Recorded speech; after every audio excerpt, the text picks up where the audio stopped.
Ragging വിഷയത്തിലെ നിയമസേവന authority നൽകിയ പൊതു താൽപര്യ ഹർജി ഹൈക്കോടതിയുടെ പ്രത്യേക ഡിവിഷൻ ബെഞ്ച് പരിഗണിക്കുന്നു. വിവരങ്ങളുമായി ശ്രീകാന്ത് കൊച്ചിയിൽ ചേരുന്നു. ശ്രീകാന്ത്, എന്തൊക്കെ കാര്യങ്ങളാണ് ഇപ്പോൾ പ്രതിപാദിച്ചുകൊണ്ടിരിക്കുന്നത്? വിശദാംശങ്ങൾ.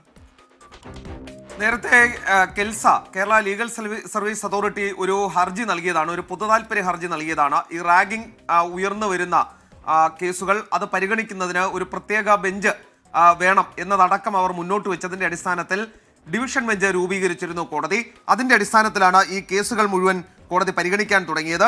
ഏറ്റവും ഒടുവിലായി കോടതി ചില കാര്യങ്ങൾ പറയുന്നുണ്ട്. റാഗിംഗ് തടയാൻ ശാശ്വത സംവിധാനം വേണം എന്നാണ് ഇപ്പോൾ കോടതി ചൂണ്ടിക്കാണിക്കുന്നത്. റാഗിംഗ് വിഷയത്തിലെ നിയമസേവന അതോറിറ്റിയുടെ പൊതു താൽപര്യ ഹർജി നിലനിൽക്കുമോ ഇല്ലയോ എന്നൊരു സാങ്കേതിക പ്രശ്നമുണ്ടായിരുന്നു. പക്ഷേ നിലനിൽക്കും എന്നാണ് കോടതി ഇപ്പോൾ ചൂണ്ടിക്കാണിച്ചിരിക്കുന്നത്. അതിനാൽ തന്നെ ഇനി വരുന്ന റാഗിംഗ് കേസുകളൊക്കെ തന്നെ ഈ റിപ്പോർട്ട് ചെയ്യപ്പെടുന്ന കേസുകളൊക്കെ തന്നെ പുതുതായി രൂപീകരിച്ച ബെഞ്ചിന് കീഴിലേക്ക് വരും. ഒരു ശാശ്വത പരിഹാരം ഈ വിഷയത്തിൽ വേണം.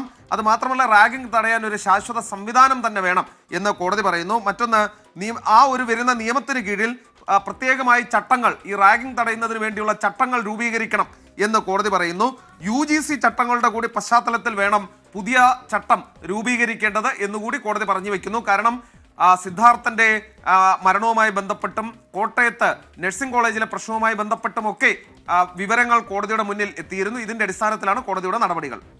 റാഗിംഗ് എന്ന വിപത്തിനെ നേരിടാൻ അതിശക്തമായ നടപടി വേണമെന്നും മോണിറ്റർ ചെയ്യാൻ കൃത്യമായ സംവിധാനം വേണമെന്നും അടക്കമുള്ള ആവശ്യങ്ങളാണ് കെൽസ ഇപ്പോൾ കോടതിയിൽ പറഞ്ഞിരിക്കുന്നത്. ശ്രീകാന്താണ് വാർത്തയുടെ വിശദാംശം നൽകിയത്.